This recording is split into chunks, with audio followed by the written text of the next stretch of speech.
is teaching local entrepreneurs how to grow their minority-owned businesses. We're following two brothers who are already reaping the benefits. Roger Ramos harvests a number of different plots, but today he's in the Parsons front yard. I first thought it was sort of weird because most people in cities don't really plant gardens in the middle of their front yard. But that's exactly the business model for Roger and his identical twin, Reggie. What we do is grow on homeowner lawns here in Tucker. In exchange for their lawn space, we give them a share of vegetables, and the rest we sell at farmers markets and restaurants. For the Parsons, that means less lawn care and more fresh foods. They give us beans, squash. It's a really cool experience for them to actually see firsthand where their food is coming from. They've dubbed their micro-enterprise Grow with the Flow, keeping their roots in Tucker, only taking on lawns within a 3-mile radius.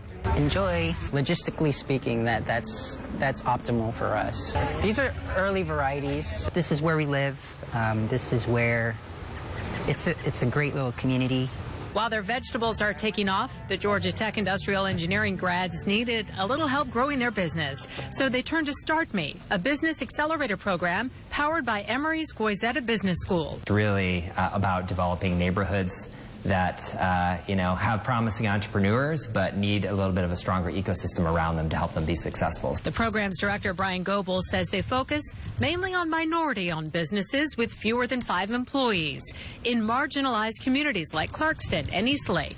We really believe in the power of business and what business can do in our community. For Reggie and Roger, the 14-week program and a $10,000 loan are giving them the tools they need to dig in. Improving our pitch, helping us with our business plan, which we didn't have in the start of the program. We're kind of creating that pipeline of these entrepreneurs that aren't quite ready for a traditional loan, but really are in need of that capital to go ahead and get started. I think if you leave it as garden lease, you're branding it more. The program also connects businesses with volunteer mentors like Chris Schwab. The best part about it for me is having an opportunity to give back in my wheelhouse, something that I already know. Hey, Billy. Schwab even introduced the brothers to a Decatur restaurant owner who now buys their produce. Beans. The mentors are able to make those connections for them and really help their business launch at a faster rate. So now Amy Parsons' green beans are ending up on her neighbors' plates and at local markets. That's pretty cool, actually. Well, that gives you a kind of a good feel for Start Me, and we dubbed Reggie and Roger the Grow Bros. So I think they're licensing that and getting some T-shirts and all that good stuff kind of going. As Sam said before, my name is Brian Goebel, and I kind of wear a couple of hats. My day job, I guess, is Managing Director of the Social Enterprise Center at Goezetta Business School. But I think I have the coolest job in being the program director for Start Me. And so it stands for Start Microenterprise Accelerator Program. And this slide really gets to our mission. We really believe that we can strengthen our communities through micro business development. And I just wanted to talk a little bit about the program, kind of our why, a little bit of how it operates, and then turn it over like we do at Start Me. We kind of get out of the way and let our entrepreneurs and mentors kind of make the magic happen. So we're really thankful that you all are here, but some of our folks from both Spartanburg and Eastlake, 2 of our purpose-built communities, are here joining us to talk about the experience as well. And we'll have some, of course, Q&A time, get you guys lined up to answer any questions that you all have. So first off, I wanted to start with small businesses. I think they're very much underestimated in America. And I think, Warren Buffett was quoting some amazing statistics. How awesome is all those stats in that man's head, right? So I don't have them all up here, but I put them on a slide. But we really believe in small businesses because they have a huge impact, and a big impact particularly in our local neighborhoods. In Atlanta, we love the Mercedes-Benz headquarters. We love Home Depot. We love those big companies, but we also need that and piece. We need a lot of small businesses. So 92% of businesses in the United States are small, are micro, less than 4 employees and less than 50,000 to get started. So we do have those big kind of Fortune 500s, but majority of businesses are small. And they create a ton of jobs, 26 million private sector jobs, which is 20% of that pie. So they're really important not only for the business owners, but they create opportunities for residents and neighbors and right around them. And they have a huge impact on households, particularly women. Start Me, I think the guys need to like step it up. Like, you know, they don't even come to Purpose Built, but I think, you know, I looked at the stats this morning, we're 71% of our ventures are women owned.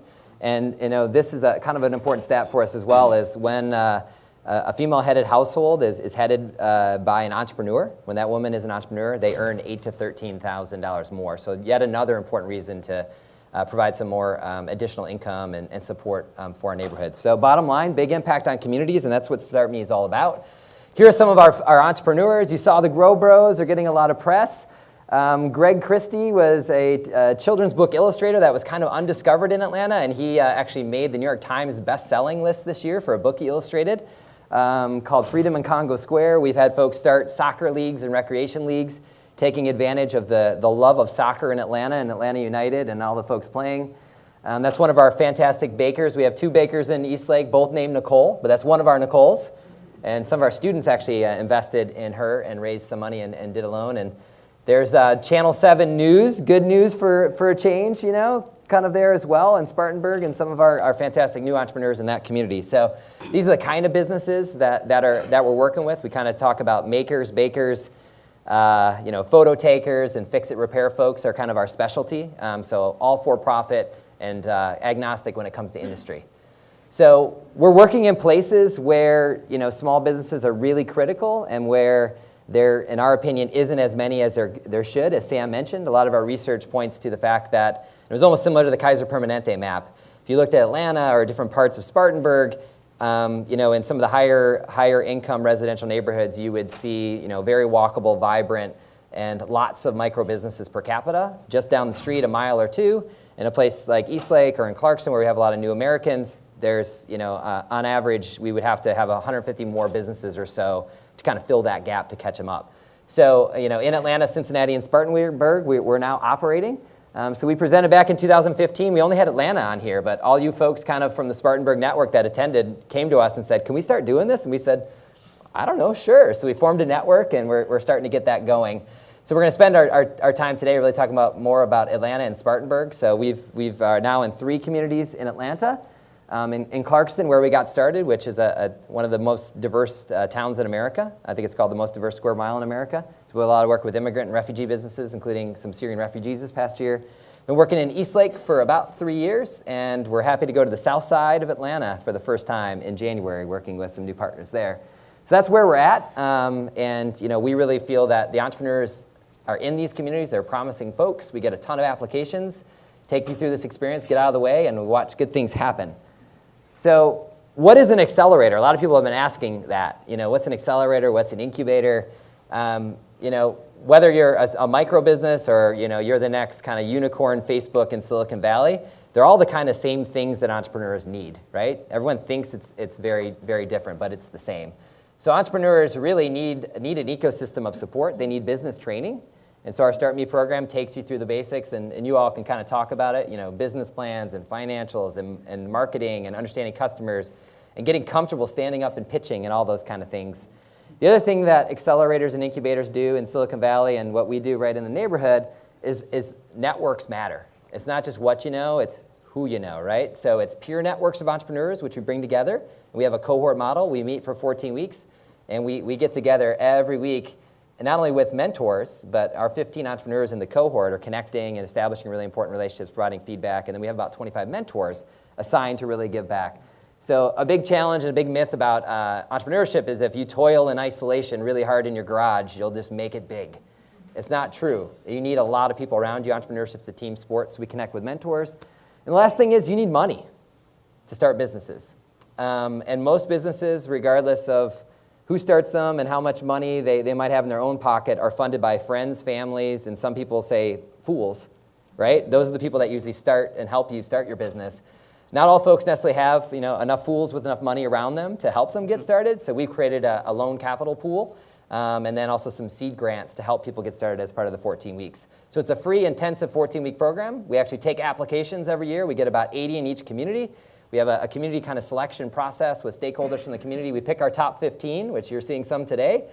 We deliver this right in the room. We're at Drew Charter at the high school. We're at community centers. So not too fancy, but we're right there in place and bring the people, and the magic kind of happens. And everyone that goes through our program has to have a tie to the place. So you need to live there, you need to work there, you need to worship there. And if you're not, you need to make a really darn good case that the products and services you provide are really valuable for the community.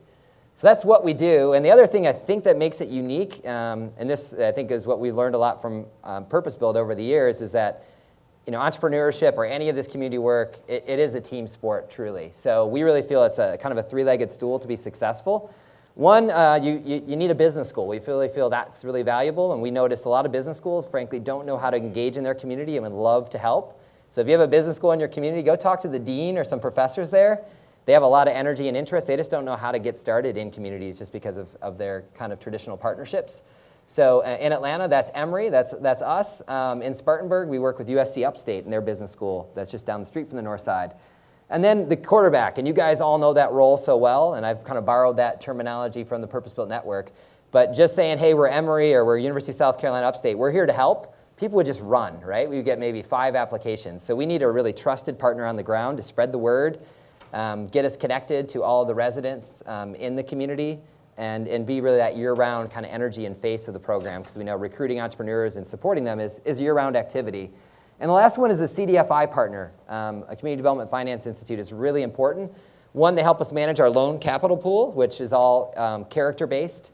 But more importantly, they have a lot of really great technical assistance for the long term, right? With credit counseling support and all kinds of different vehicles to build credit and eventually get folks loans. So we all work with a CDFI partner as well. So that kind of is our structure, our engine. And I think it really is 3 distinct players that if we were missing one, it really wouldn't work very well. So that's how we're structured. And then I think our culture, and you all are going to share more with that, our entrepreneurs and mentors up front, but we kind of call it our all-in mentality. And at Start Me, I'd be like, you all in? And you guys would shout back, we're all in. That's kind of our thing. But it's all about peers collaborating and pushing each other and learning from one another and realizing that they're all experts and that they can all help one another. And then it's about networks kind of being behind them and helping and supporting. And so we do have 25 mentors that come out to each of our communities every year. Some of them are former entrepreneurs, some of them work at big companies, but would love to kind of get in and help folks out. So that's kind of what we do. And I do have a couple of stats. These are all Atlanta-based because we've kind of run our Atlanta pilot for now 5 years in a couple of different communities. I know Spartanburg, we're going to get your alumni survey back soon with some results, but we've worked with 110 ventures. About 89% of those, the graduates are still in operation, which is fantastic. For those of you know that small businesses, it's hard to make it. So the fact that they're still out there working is great. 186 jobs have been created or retained through those businesses. We talk about Main Street and its importance yesterday. 16 of our businesses now have brick and mortar, so it's great that they're on Main Street in our communities. And then I think the other kind of really cool stat is the ventures that we worked with had created $5.8 million in revenue last year. And as you can imagine, this gets spent in the community and it has some additional impacts. And then, I think lastly, half of our businesses employ people outside of just the owner. So I think that's a fantastic kind of stat. So those some of our kind of progress and traction that we have.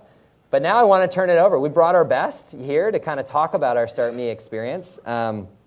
So I'm going to, in Start Me Accelerator fashion, we do rapid introductions at some of our sessions. So I'm going to turn to our panelists to, introduce yourself, and then 2 words that best describe Start Me. So Michelle, why don't we start with you? So I'm Michelle Campbell. The name of my business is Body by Chelle Fitness. It's a mobile holistic wellness boutique servicing busy moms in the metro Atlanta area.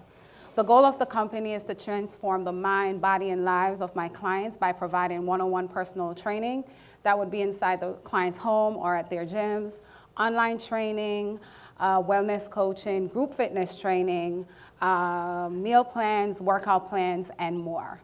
So 2 words that best describe Start Me would be networking and empowerment. Networking and empowerment. Yes. And she was down training folks in the gym down here at 6 a.m. the last 2 days. So if you saw her down there, she's recruiting customers from the Purpose Built Network. So thank you, Michelle. Love those 2 words. Robyn? Hi, good morning, everybody. My name is Robyn Hussa Farrell, and I am a founder of a technology company. We're in our 4th year, so I can relate as an entrepreneur. My role in Start Me, though, was as a mentor. And I guess my 2 words that I would use to describe the Start Me project were Community and pride. All right, community pride. I love it. All right, GiGail. Hi, good morning. I am GiGail Petty, and my business is Let's Celebrate, and it's an event planning business, and we're located in Spartanburg and Columbia, South Carolina. And our goal is we plan and we design and coordinate those precious celebrations of life. And what we like to say is, life is a celebration, so let's celebrate. Love it.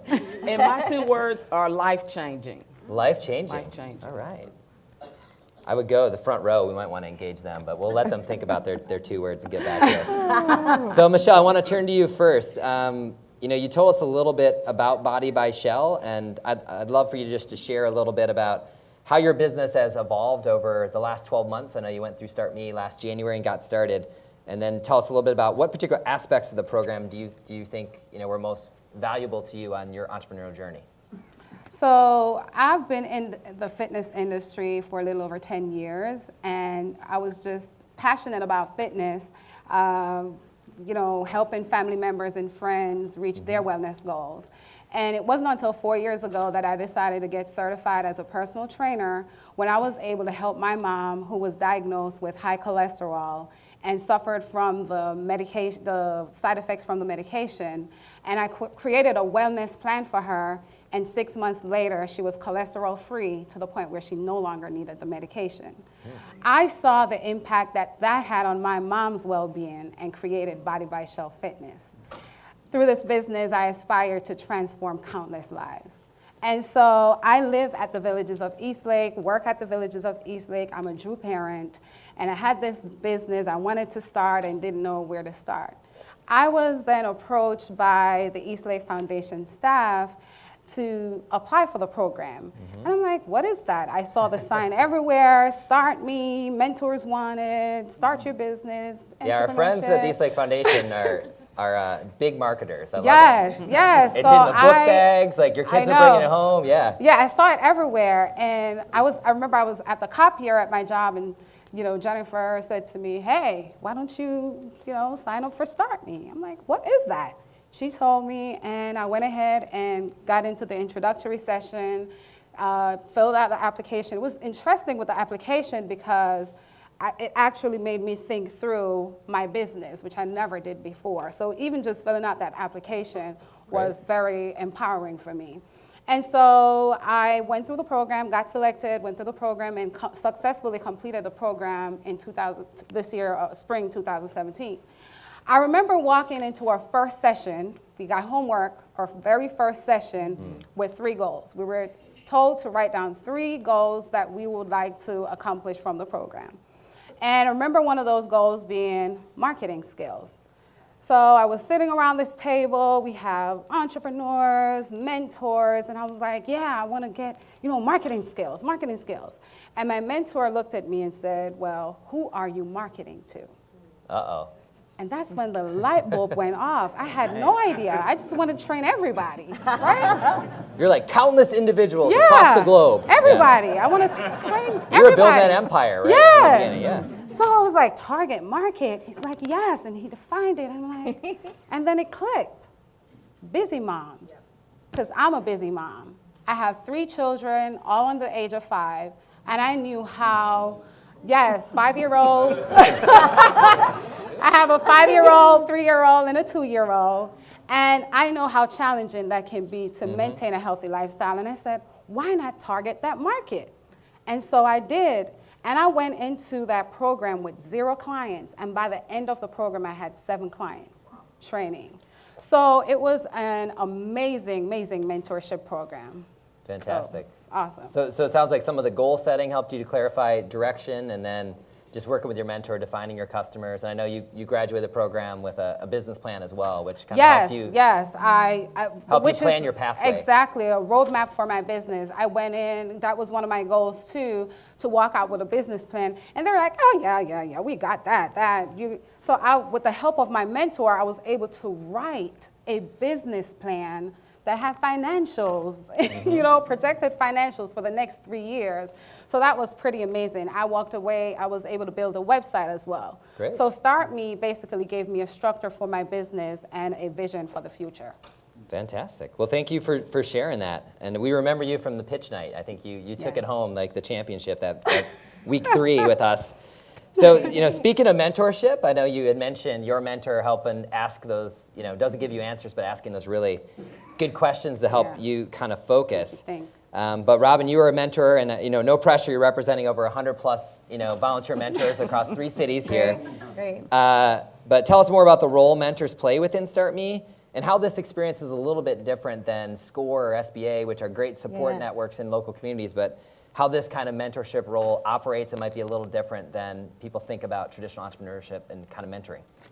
So my experience with mentoring programs, I had benefited from some of those other programs. I'm a member of what's called the Global Accelerator Network, where we get what's called mentor whiplash, where you get about 100 mentors that come in every day, and it's sort of a coffee talk.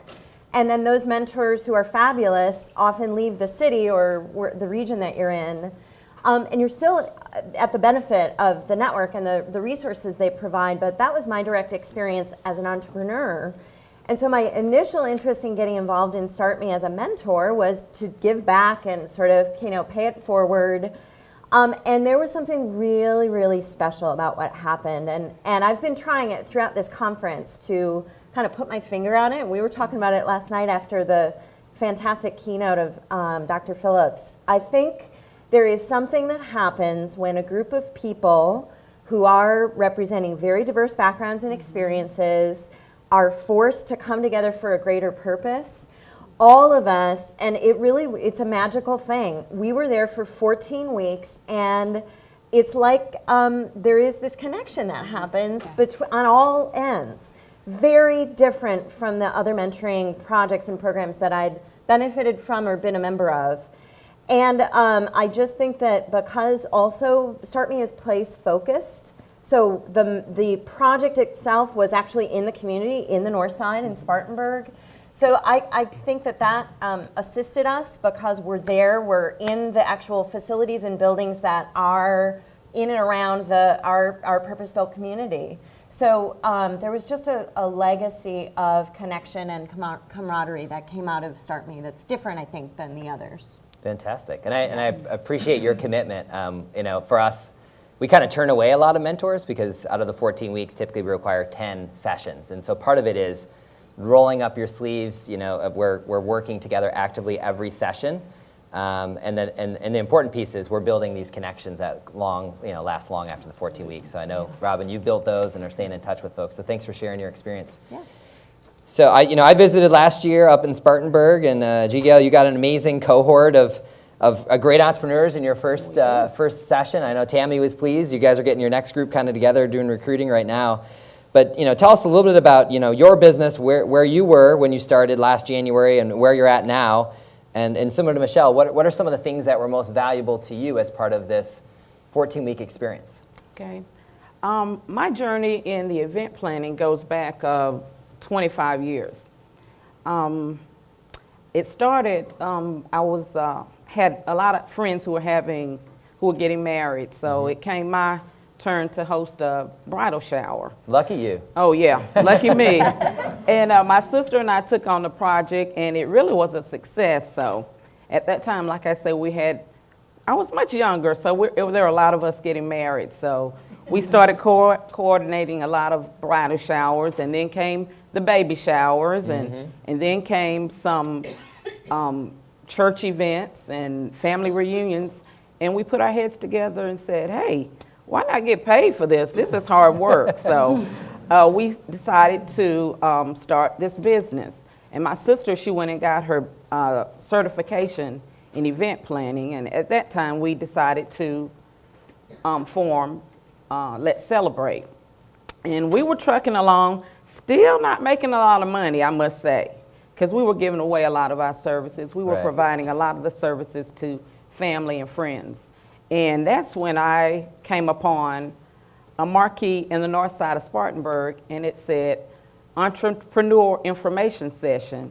And I said, hey, what is this? And it is so ironic because it was on my birthday. And I attend church on the north side of Spartanburg.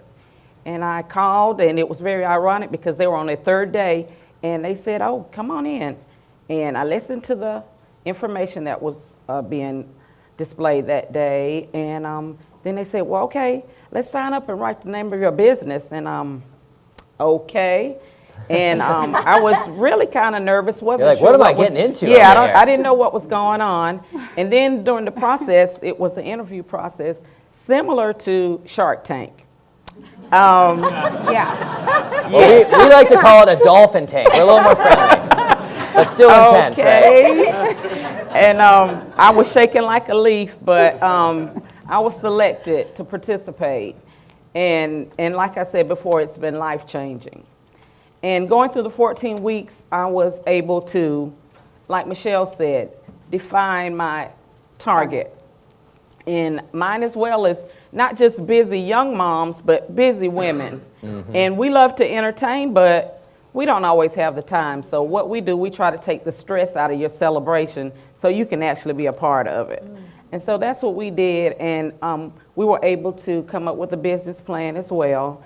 And also we were able to navigate some of the legal issues that come along with running a small business. So we went from having an event maybe once every 2 months into 2 or 3 a month now. And actually I had to miss one to come here. We had 3 last weekend, so it's been a blessing. It's Well, really thanks been for a coming blessing. here, and hopefully your sister was able to still pull that one off. Okay. You can handle it, but it's been all awesome.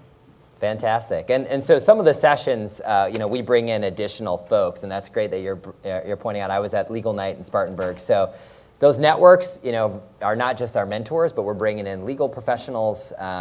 I know we've had small business bankers from community banks and the bigger branded banks all come in, and so we do those mock interview nights, which I know those are a little stressful, but it's really important that we're giving real market-based feedback and introducing folks to lawyers and bankers that hopefully you all can leverage as you go forward, and Brian, long may past I 14 add, weeks. I'm Sure. sorry.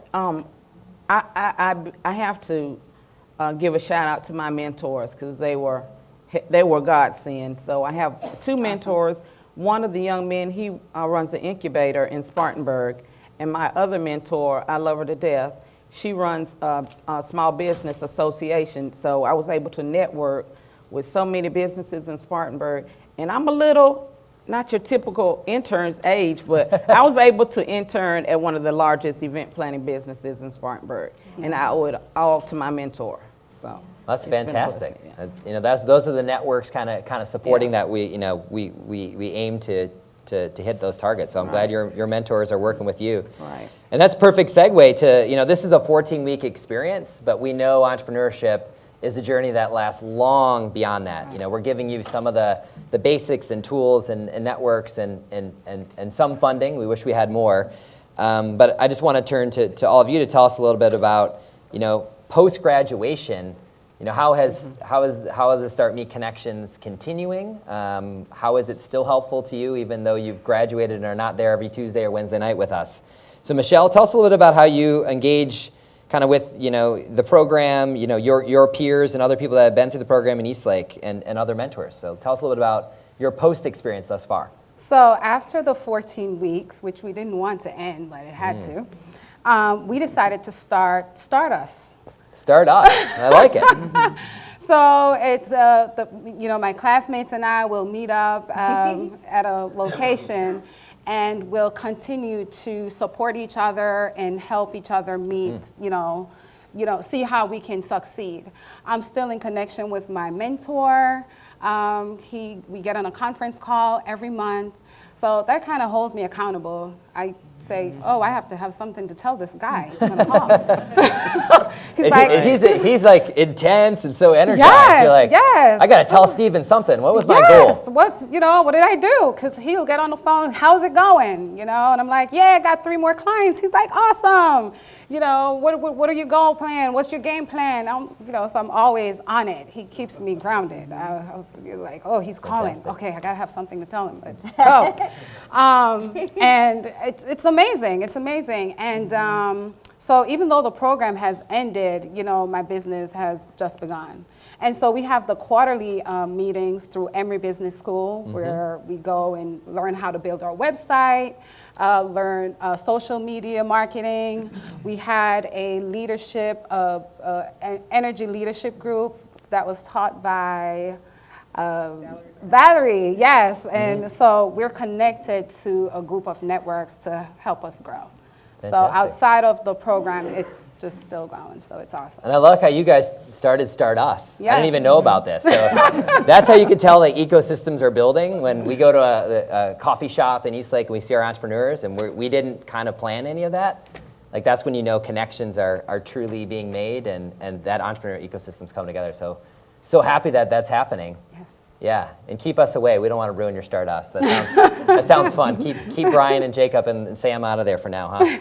All right, so Robyn, GiGail, I know Spartanburg has only had one group. You kind of are small but mighty, and hopefully those to follow will join your alumni ranks and help you have a bigger group. But what are some of the things in Spartanburg that you have done thus far, or some of the plans for staying connected and kind of keeping that journey going and keeping that energy up? Some of the things we have done, well, personally, I am in contact with at least 3 or 4 of my cohorts monthly. Great. And we get together and bounce ideas off of each other.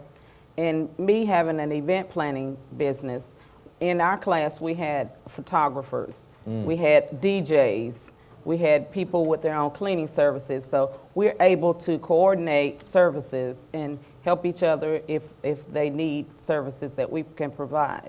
I think we should call that Procure Me. What do you think? There we go. Yeah, that's it. Sounds good. We'll go down and talk to the guys at Kaiser to get that going. Yeah, sounds good. I'm glad you're procuring in the network. That's great news. Right. We have to help each other.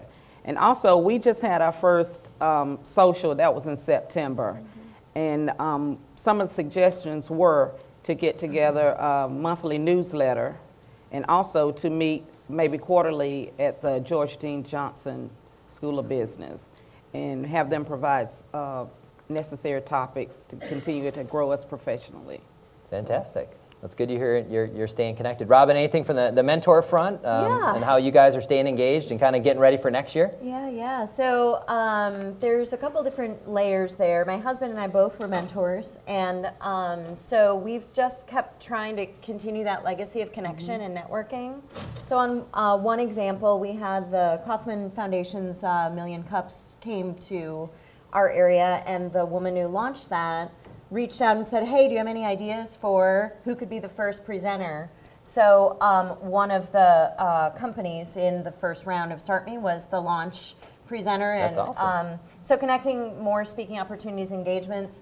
But then in another area of town, there was a sort of paid, really exciting Innovation Village project that we're working on where my mentee was a photographer and a tech person.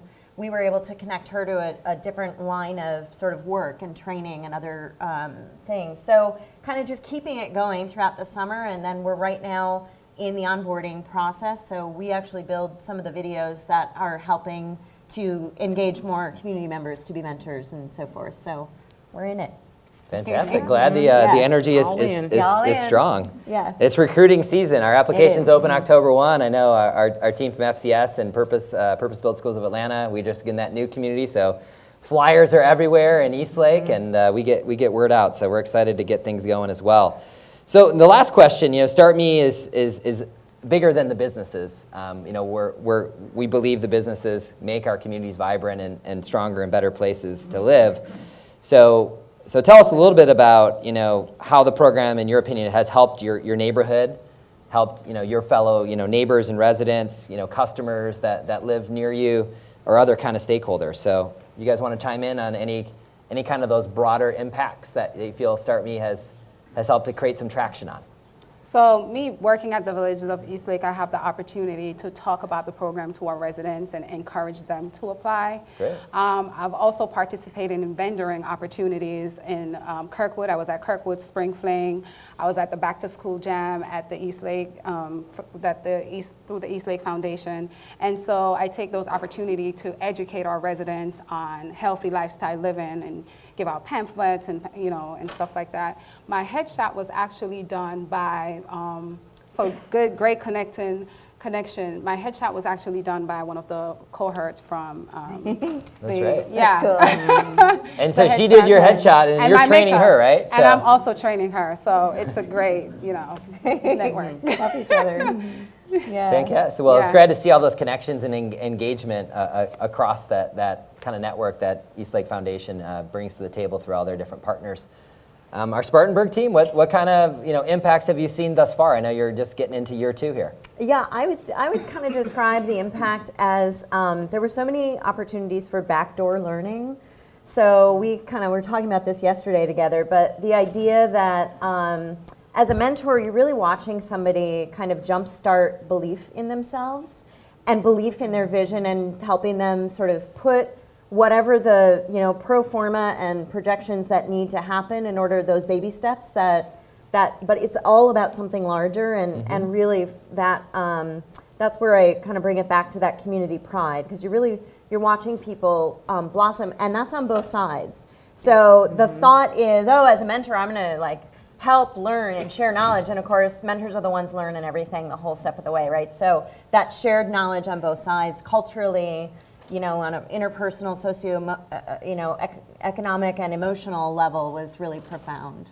Yeah, and I know we were talking yesterday about, a lot of folks in the hub city, Spartanburg hub city, as you guys call it, hadn't really spent time in the north side. Yeah. So in some ways, I think you all mentioned that it kind of changed some perceptions and brought people to the north side that may have not have been to the farmers market and some of the things you have going. So GiGail, do you want to talk a little bit about your work, and you've gotten deeper and deeper in the north side now. Deeper. So. Yes, Spartanburg had an initiative. It was a public art project that occurred last year in 2016 and ended in 2017. And it was called Seeing Spartanburg in a New Light. And I've been in Spartanburg, and I won't get emotional, for 30 years, and I came as a student and I never left. But I've raised my kids in Spartanburg, and it's been a good place to live. But I can honestly say that now, after going through this program, I am seeing Spartanburg in a whole new light, and it's thanks to the Start Me program. The area of Northside that is seeing so much change, it currently was a food desert. And a part of the puzzle was the Hub City Farmers Market. And they have a Saturday market, and also we have a mobile market with 20 stops throughout Spartanburg County. And I'm proud to say that now I am the Hub City Farmers Market SNAP Outreach Coordinator. All right, congratulations. Yeah, I left my job. Yeah, I left my job during this process, my job in healthcare of 20 years, and stepped out and into this new position. And I'm so excited to be able to connect with people in the community and help provide healthy local food to the people in the community. And it's just awesome. It's a blessing. And like I say, I'm really seeing Spartanburg in a whole new light. And my 2 words that I mentioned earlier, it has really been life-changing. And not just for them, for me as well. So Great. I owe it all to Start Me. Yes. Well, I don't think we could close in a better way. GiGail, that was awesome. Yes. Fantastic. Thanks for sharing. And congrats for kind of getting those roots even deeper in the community. Yeah. Any last things from our panel before we turn over to the group for Q&A? I wanted to add how this has also impacted my family in a way that my daughter, my 5-year-old, said to me the other day. She's like, "Mommy, you're the best mommy in the whole wide world." You know why? I said, "Why?" She said, "You make my hair, you're the boss, and you're Body by Chelle." That's right. I almost put fitness boss down. She's serious. If you were down there in the gym at 6 a.m., she is the fitness boss. So with that, we'd love to turn it over to you all for questions if you want to leverage the mic so everyone can hear. And then I'll welcome all of our community quarterback partners in the room, because I know there's questions sometimes about your role. So feel free to jump in as well. Sir, go ahead. Yeah, thanks for putting this panel together. I love this topic and conversation.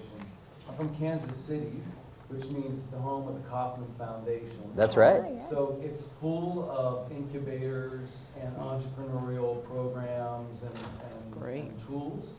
And yet we recognize that even with that robust support system, it is not reaching the communities of disinvestment and of color. And it's a real problem. And so I guess my question to you, from your different perspectives, I'm trying to listen for the secret sauce.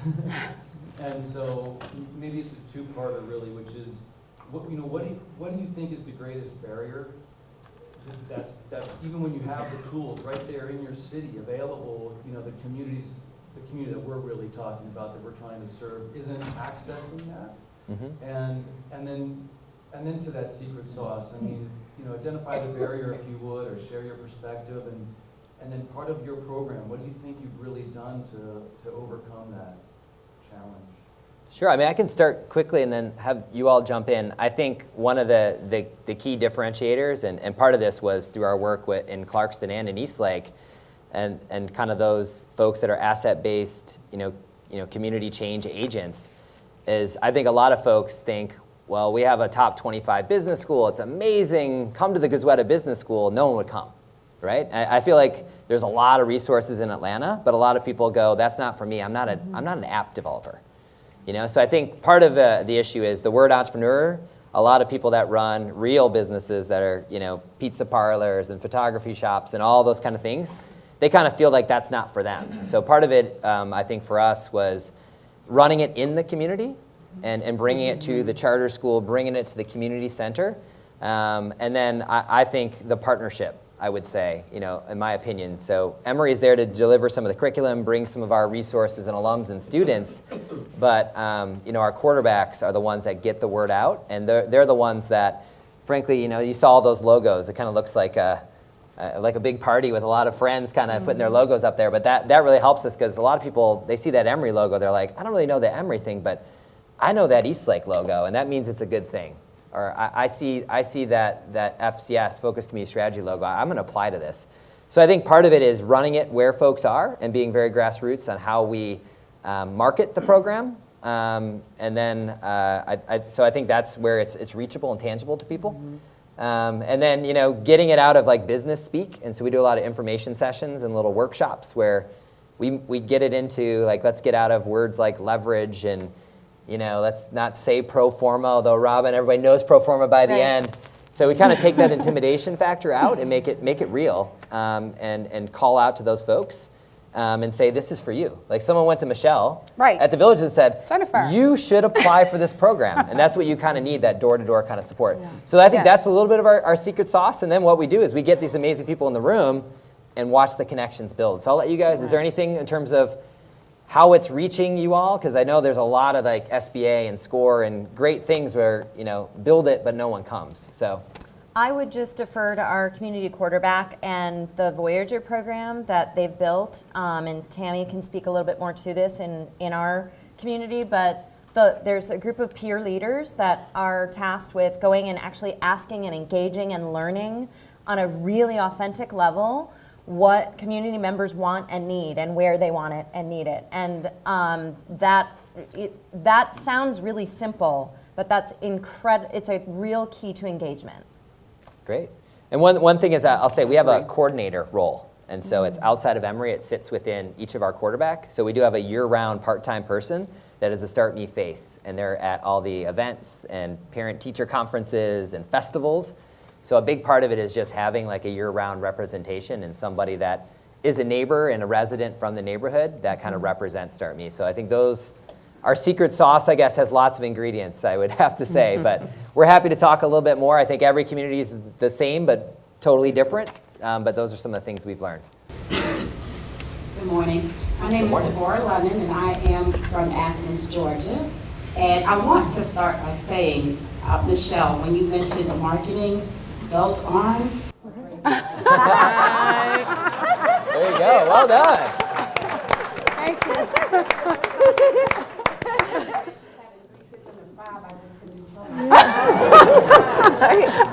She's the boss. She's the boss. Walking billboard. We have a program in Athens, Georgia, whereby the county actually can use some CDBG funds to help start small businesses, help fund small businesses.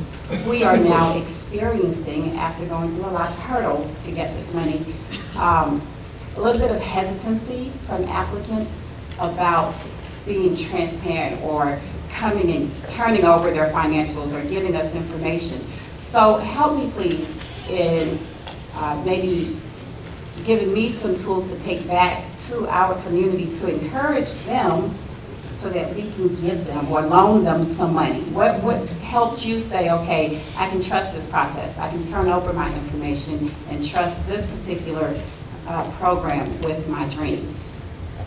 Yeah, so I think for us, we have an application. We're happy to share that with you, but I think a little bit different is we have that, we believe in knowledge networks capital, business training, the networks and mentoring, and then the capital. So I think for us, kind of a little advantage is we're developing really deep relationships over 14 weeks. Right. And the peers make the selections of our funds. And so our local quarterbacks, along with Emory, have teamed up to raise a pool of dollars, but part of it is them as peers. You guys pick who gets the money, and so it becomes a little bit more of a collaborative community process. And the other thing is we remove that barrier of credit, right? So everybody is always very concerned, turned off by credit. We actually have people ask us in the application, do you check my credit score to go through your program? And we're like, why would we do that? No.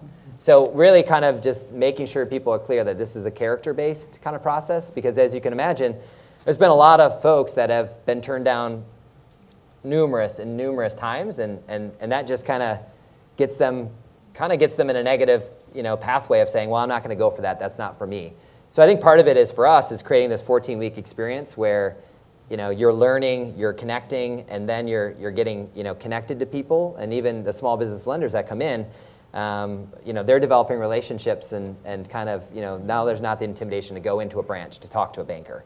So I think those kind of things have helped us, so we're happy to share, but I think it's more about creating a longer experience rather than just putting an application and saying, apply for a loan. I think it's more about the coaching and support networks. Anything else that you guys would say from a funding or access to capital or piece on Tammy. that? Oh yeah, go for it, Tammy.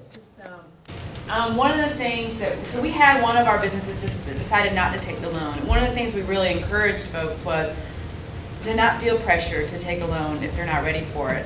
And I think one of the great things that the mentors do is really work through those 14 weeks of when to be ready and when you actually need capital and how much capital you really need. We provide up to $5,000. They provide up to, I think, $10,000. But we really encourage people not to go to that max. We also, along the way, did financial education and wellness. So we actually helped people to start saving their own money. And so we do that because it's a little bit different than what Atlanta's doing. So we actually set up an IDA program, an individual development account for all those that qualified and matched every dollar that they put in, so that they were also saving money, so maybe they didn't need that loan. So there's other strategies you can do in your own communities that can benefit. And I think it's okay to say, you're not ready. I'm not ready for a loan. I'm not ready for that capital right now, but maybe in the future, and I think that's really helpful.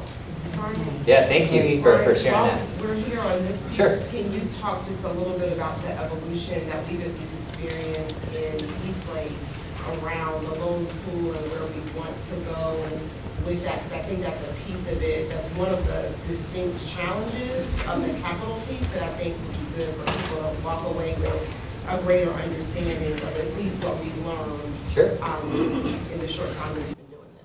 Yeah, so Rhonda's reminding us we've gone through this kind of piloted journey in Atlanta, and I think what we've realized, the capital piece is probably the toughest. The education and networks are kind of an easier piece for us to kind of figure out, and I think we've made great success there. But the capital piece, and this is where we've learned from other people around the country, small businesses run